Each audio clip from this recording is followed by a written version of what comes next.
మీరు నిన్న చూసిన ఎపిసోడ్లో ఏదైతే భరణి గారు దివ్యతో మాట్లాడిన విధానం హౌస్లో ఏదైతే ఉందో చాలా వరస్ట్గా అని చెప్పాలి. మీరు ఆ అమ్మాయి ఏదో బట్టలు ఇస్త్రీ చేసుకుని ఉంటే దగ్గరికి వెళ్ళి నేను మాట్లాడకుండా ఉండడానికి ట్రై చేస్తానని అనడం ఎందుకు? ఆ అమ్మాయి ఏదో జోక్గా మాకు ట్రై చేయండి చూద్దామని చెప్పి క్యాజువల్గా మాట్లాడింది. మీరు పోయి మీరు అదే తగ్గించుకో, ఈ వెటకారం తగ్గించుకో, నిన్న కూడా ప్రేరణ వస్తే మధ్యలో దూరిపోయి మాట్లాడుతున్నాం, ఏజు మా హౌస్లో మీరే ఎల్డర్ అంటే ప్రేరణ అంటే నువ్వు మధ్యలోకి వచ్చేసి ఆ విషయం మాకు తెలుసు అని అనడం, ఇవన్నీ ఎందుకు నీకు మధ్యలో దూరడం అని అన్నారు. ఓకే, వ్యాలిడ్, ఆ అమ్మాయి దూరడం తప్పు అయి ఉండొచ్చేమో. బట్ మీరు ఆ అమ్మాయికి మోకాల్లో పోస్తే బాడీ షేమింగ్ చేస్తూ మీరు నడిచే ఆ అమ్మాయిని ఒక 3 సార్లు ఎక్కిరించారు కదా, మరి అది తప్పు కదా? అంత పెద్ద ఇంటర్నేషనల్ ప్లాట్ఫామ్ మీద మీరు అమ్మాయిని అలాగా నడుస్తున్నట్టు కుంటుదానిలాగా మీరు నడిచి ఆమెని ఇమిటేట్ చేయడం అనేది అంతా వరస్ట్ కాదా? ఆ అమ్మాయి ఫీల్ అవ్వకూడదా?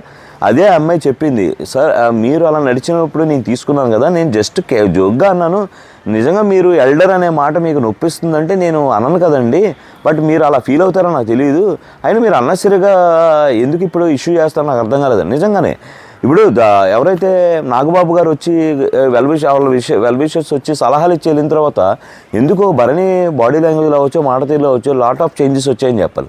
ది వరస్ట్గా బిహేవ్ చేస్తున్నాడని చెప్పాలి.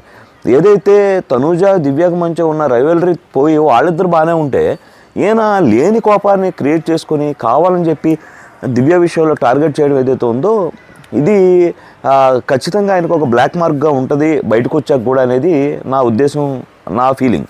ఎందుకంటే స్టాప్ చేయాలి. ఇప్పుడు అనవసరంగా ఇప్పుడు వాళ్ళు చెప్పిన సలహాలు హౌస్ అందరితో మీరు ఎవరైతే మిమ్మల్ని అటాక్ చేయాలని చూస్తారో వాళ్ళ విషయంలో మీరు స్ట్రాంగ్గా ఉండాలని చెప్తే మీరు దాన్ని రాంగ్గా తీసుకొని దివ్య గురించి చెప్పారేమనుకొని దివ్య మీద అవసరం ఉన్నా లేకపోయినా మొన్న నామినేషన్లో కూడా మీరు చేసిన ప్రవర్తన వరస్ట్ అని చెప్తాను.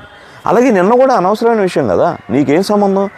మీరు అనకండి అలాంటప్పుడు. మీరు జోకులు వేసి ఆమెను కెలుపుతున్నారు, ఆమె జోకులు వేస్తే మాత్రం మీరు ఆ అమ్మాయిని బదనం చేయడానికి ట్రై చేస్తారని నా ఫీలింగ్.